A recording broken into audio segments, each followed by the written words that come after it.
Hi guys! Good morning! Ay, good afternoon na yata. Good afternoon na nga. Sorry naman. Sa akin kasi good morning pa rin. So, anong oras na? Alas 3? Alas 3 ng hapon, mga langga. Kagigising ko lang.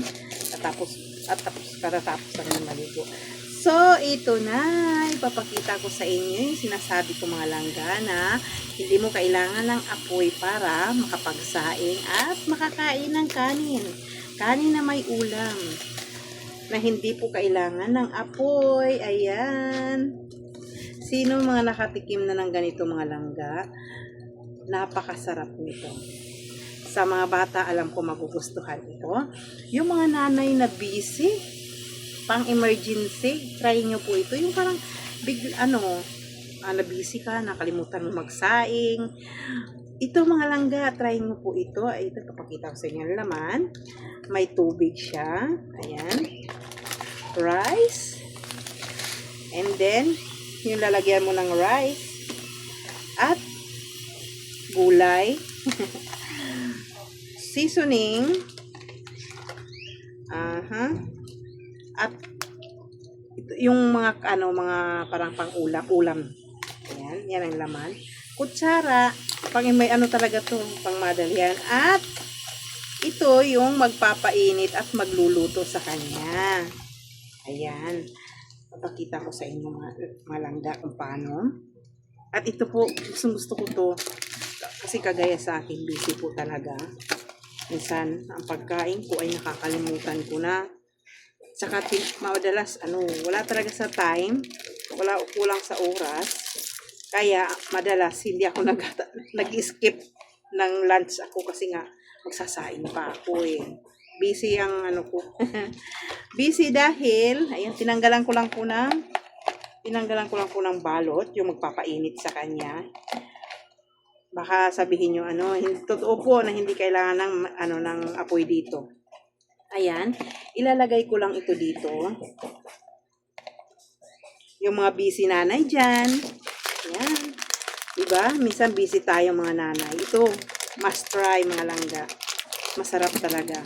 Masasabi ko sa inyo na masarap. Bubuksan natin ang rice. Rice po talaga siya. Hindi siya sabihin na ayan o. Rice talaga siya. Ayan. Ayusin natin. Kita ko sa inyo. Ayan po o. Rice talaga siya. Matunog. Yan. Diyan natin ilalagay. Tapos, ilalagay natin itong mga halo. Dito.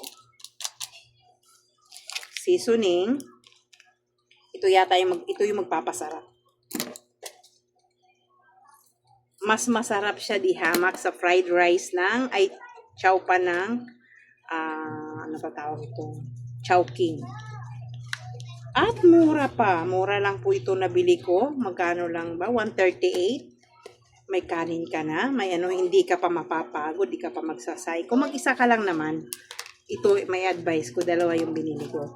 Ang flavor nito ay Cantonese. So, ayan. Ilalagay natin ito. Yan guys, ang laman. Ayan. And then, ilalagay natin ang tubig sa rice. Ito ang pinakasabaw niya mga langga. Tapos, tatakpan natin. Ayan. Hihintayin natin ng 20 minutes yan mga lalabs. Ayan. So, yun. Ayan, kumukulo na mga langga. Ayan, kailangan na natin. Ayan, narinig nyo po ba? Ang bango. Ipapakita ko sa inyo mamaya mga langga. Wait lang natin. Ipakita ko sa inyo mamaya pagkaluto niya. Ay, kumukulo na siya. Ayan, maluluto na ang kanin natin mga langga. Ayan, mainit po siya. Ayan. Nakikita nyo naman po may Wala po yung apoy ha. Pero kumukulo po sa loob. Diba? Nakakabilib. Kulong-kulo siya. Pakinggan natin.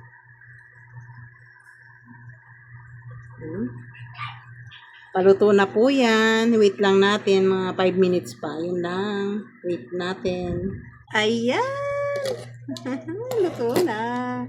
Excited ako. guys, oh. Tingnan niyo naman. Oh. Ooh, yan na yun siya, guys, oh. Ayan, tuwa-tuwa tayo. Hinalo natin.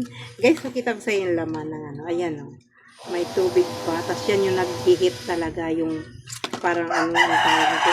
Parang yung white na yan. Yan nagpapainit talaga sa kanya. So, ayan. Kakain na tayo. Tikman natin, guys. May sausage pa, oh.